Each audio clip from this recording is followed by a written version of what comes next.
Hello everyone, welcome to our YouTube channel SKS biology classes. हम लोग पढ़ रहे हैं cell the unit of life, cell membrane इसमें पढ़ेंगे। ये लेक्चर नंबर 8 है। मेनली नीट यूजी और नीट यूजी के लिए है और एनसीईआरटी बेस्ड है। तो चलिए शुरू करते हैं। Detail structure of membrane was studied only after advent of electron microscope in 1950s। 1950s में इलेक्ट्रॉन माइक्रोस्कोप का डिस्कवर हुआ। उसके बाद जो है डिटेल स्टडी मेम्ब्रेन का स्टडी हो पाया। Chemical study of cell membrane specially human red blood cells enabled the scientist to deduce the possible structure of plasma membrane. Plasma membrane जो है ह्यूमन रेड ब्लड सेल्स के chemical studies के द्वारा जो है अनुमान लगाया जा सका उसकी स्टडी से। According to these study, cell membrane is mainly composed of lipid and proteins. Lipid और protein से mainly cell membrane बना हुआ है. The major lipids are phospholipids and are arranged in bilayer. The lipids are arranged within the membrane with the polar head towards the outside and the hydrophobic tails towards the inner side. This ensures the non-polar tail of saturated hydrocarbon is protected from the aqueous environment. जो lipids है mainly जो है phospholipids bilayer के रूप में arranged रहता है और जो polar head है वो outside में रहता है और hydrophobic tail जो है inner part में रहता है. ये non-polar जो tail है सेचुरेटेड हाइड्रोकार्बन का, ये अंदर आने के कारण जो है एक्वस इन्वायरमेंट से बचा रहता है. Cholesterol is also important. Cholesterol भी रहता है. Biochemical investigation is clearly revealed that the cell membrane is also posses proteins and carbohydrate. Protein और कार्बोहाइड्रेट भी रहेगा. रेशियो जो है डिफरेंट सेल में डिफरेंट रहेगा प्रोटीन और लिपिड का. जैसे ह्यूमन बीइंग्स में इरिथ्रोसाइट्स का जो है मेनली इरिथ्रोसाइट्स में 1% प्रोटीन रहेगा और 40% क्या रहेगा, लिपिड्स रहेगा. Depending on each of extraction membrane दो तरह का होगा, इंटीग्रल प्रोटीन्स और पेरिफेरल प्रोटीन्स. देखिए ये इंटीग्रल प्रोटीन्स है और ये पेरिफेरल प्रोटीन्स है. ठीक है, जो पेरिफेरल प्रोटीन्स जो है सरफेस मेम्ब्रेन पर रहेगा, इंटीग्रल प्रोटीन जो है पार्शियली या टोटली बरीड रहेगा मेम्ब्रेन में.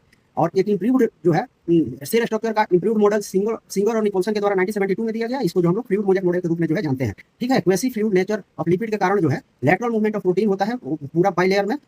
ये मूवमेंट है उसको हम लोग कहते हैं फ्लूइडिटी. ठीक है, fluid nature of membrane is also important for point of view of functions like cell growth, formation of intercellular junctions, secretion, endocytosis, cell division.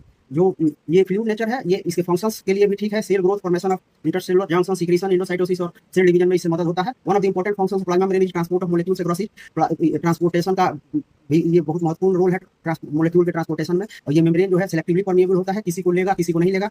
Many membranes can move briefly across the membrane without any requirement of energy. Is called passive. जब energy का requirement नहीं होगा तो उसको passive transport करेंगे और जब energy का रिक्वायरमेंट होगा उसको एक्टिव ट्रांसपोर्ट करेंगे. ठीक है, जैसे न्यूट्रल सॉलिड्स में cross across membrane by the process of simple diffusion along concentration gradient. Concentration gradient मतलब higher concentration to lower gradient. जो न्यूट्रल सॉलिड होता है वो सिंपल डिफ्यूजन और कंसंट्रेशन ग्रेडियंट के अलोंग जो है मूव कर जाएगा. वाटर भी कंसंट्रेशन ग्रेडियंट के अनुसार ही मूव करेगा. ये वाटर का मूवमेंट जो है डिफ्यूजन के द्वारा उसको ऑस्मोसिस कहते हैं. As polar molecules can not pass through the non polar lipid bilayer, they require a carrier protein of membrane to facilitate transport across the membrane. Polar molecule जो है नॉन पोलर बाइलेयर में move नहीं करेगा, इसलिए इस carrier protein की आवश्यकता होगी जो मेम्ब्रेन में रहेगा ताकि ये मूवमेंट को फैसिलिटेट कर सके. फ्यू आयंस और molecules transported across the membrane against concentration gradient that is from lower to higher concentration in which ATP utilize collective transport. Example sodium potassium bond. ठीक है, अगर कुछ आयंस और मॉलिक्यूल्स जो है कंसंट्रेशन ग्रेडियंट के against में जाएगा तो उसमें एटीपी की जरूरत होगी. इसका जो है इसको एक्टिव ट्रांसपोर्ट कहेंगे.